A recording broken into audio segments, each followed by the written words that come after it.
Good morning students. आज मैं आपकी हिंदी पाठ्य पुस्तक से कक्षा 3 से पाठ 3 चांद वाली अम्मा शीर्षक पाठ पढ़ाऊंगी। इसे आप ध्यान से सुनेंगे। तो आइए हम इसे पढ़ें। तुम शरारत तो करती होगी, कौन कौन सी शरारत करती हो? इन चीज़ों का इस्तेमाल तुम कोई शरारत करने के लिए कैसे करोगी? झाड़ू, पेन, कागज़, गुब्बारा। तो बच्चों, आप इन चीज़ों से कैसे शरारत करेंगे? झाड़ू झाड़ू अगर कोई आपको तंग करता है घर में और वहाँ झाड़ू रखी है तो आपको कोई चीज़ ना मिले तो झाड़ू ही उठा लेंगे ना। पंख पंख भी आपको कहीं किसी चीज़ का मिलता है तो उसे क्या करेंगे? उसे तोड़ेंगे या उसे अपनी कॉपी में रखेंगे या कुछ भी करेंगे। कागज़ कागज़ से क्या करते हैं? तो कागज़ की नाव बनाते हैं ना, नाव बना के उसे पानी में तैराते हैं। गुब्बारा गुब्बारा बच्चों सभी को अच्छा लगता है ना, गुब्बारा फुलाएंगे और उसे क्या करते हैं? फोड़ते हैं। तो बच्चों, इन शब्दों में सबसे पहला शब्द झाड़ू आया है ना, तो ये पाठ जो है झाड़ू से ही संबंधित है ना। आइए अब इस पाठ को आगे बढ़ाते हैं। बहुत समय पहले की बात है। एक बूढ़ी अम्मा थी, बिल्कुल अकेली। उसका अपना कोई न था। घर का कामकाज उसे खुद ही करना पड़ता। सुबह उठकर कुएं से पानी लाना, खाना बनाना आदि। उसके साथ एक परेशानी थी। वह रोज सुबह उठकर जब घर में झाड़ू लगाती तब तक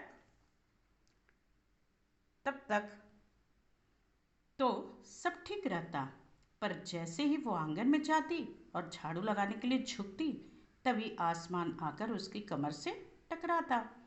अम्मा उसे घुरकर देखती तो वह थोड़ा हट जाता। फिर वह जैसे ही दोबारा झुकती, आसमान फिर अपनी हरकत दोहराता। एक दिन, 2 दिन, 3 दिन, लगातार यही क्रम चलता रहा। अम्मा झाड़ू लगाए और आसमान उसे तंग करे। तंग का मतलब होता है बच्चों परेशान करना, है ना। और यहाँ पर आंगन शब्द भी आया है सबसे ऊपर वाले वाक्य में। तो आंगन का मतलब क्या होता है आप जानते हैं? घर में जो खुली जगह होती है ना, जहाँ पे कुछ सामान रखा जाता है और ऊपर से रोशनी भी आए या बड़ी जगह भी होती है, उसे आंगन कहते हैं ना। तो बच्चों, आपने इस पाठ में देखा भी पहले पैराग्राफ में कि बहुत समय पहले की बात है। एक कौन थी? बूढ़ी अम्मा थी। और वो क्या थी? बिल्कुल अकेले। उसका अपना कोई ना था। घर का सारा काम काज उसे ही करना पड़ता था। सुबह उठकर वो कुआं से पानी लाती थी, खाना बनाती आदि ये सब काम करती। और उसके साथ क्या परेशानी थी? परेशानी क्या थी बच्चों? तो वो रोज़ सुबह उठकर जब घर में झाड़ू लगाती तब तक तो सब ठीक रहता, पर जैसे ही वो आंगन में जाती यानी खुली वाली जगह में, किस लिए जाती? झाड़ू लगाने के लिए झुकती, तभी आसमान आकर उसकी कमर से टकराता। अम्मा उसे घूर कर देखती तो वह थोड़ा हट जाता। घूरना मतलब बच्चों क्या होता है? कोई बता सकता है? घूरने का मतलब होता है गुस्से में देर तक देखना। आपको भी अगर कोई कुछ बोलता है तो आप भी घूरते हैं ना, तो उसी तरीके से अम्मा उसे घूर कर देखती तो आसमान क्या हो जाता था? हट जाता था।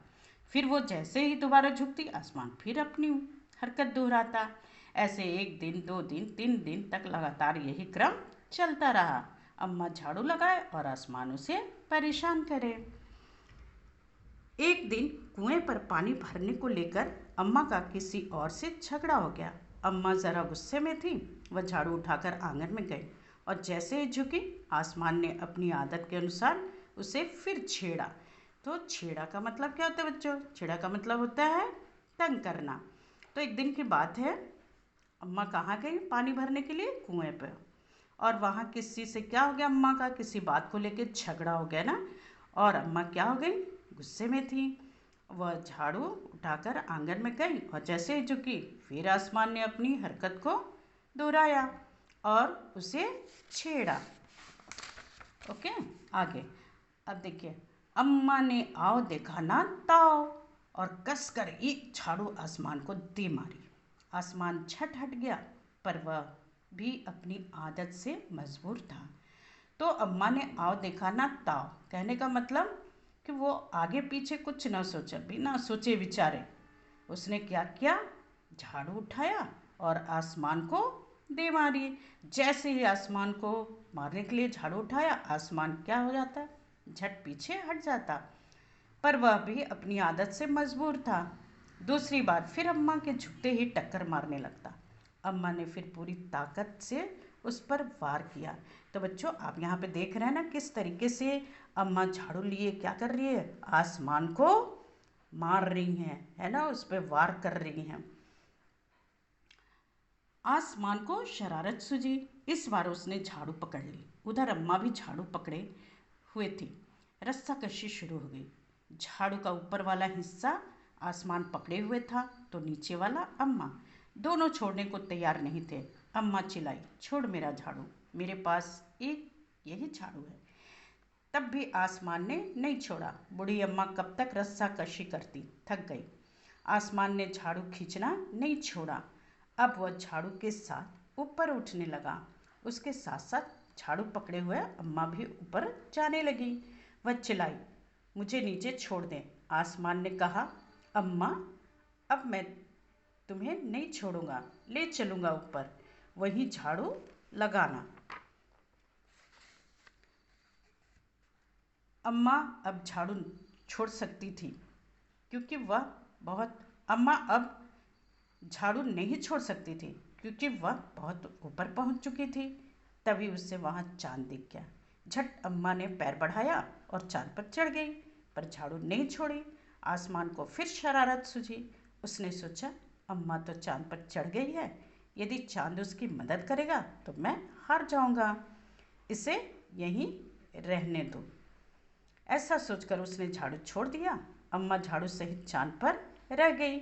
वह इतनी थक गई थी कि झाड़ू पकड़े पकड़े ही चांद पर बैठ गई। आसमान ऊपर चला गया। उस दिन से आज तक बूढ़ी अम्मा झाड़ू पकड़े चांद पर बैठी है। तो बच्चों, ये चांद वाली अम्मा कहानी आपको कैसी लगी? इसके लेखक क्या हैं? तारा निगम है। और ये कैसी कहानी है बच्चों, आपको कैसी लगी? तो मैं सोचती ये तो बहुत मज़ेदार कहानी है ना, इसे आप पढ़िएगा ध्यान से। और बच्चों, इसमें जो कठिन शब्द आए हैं मैं उसको कठिन शब्द का अर्थ लिखकर भेज दूँगी। और इससे संबंधित जितने अभ्यास प्रश्न हैं ये सारा मैं आपको लिख के सेंड कर दूँगी। इसे आप अपनी कॉपी में लिखेंगे और इसे याद करेंगे। Okay, thank you.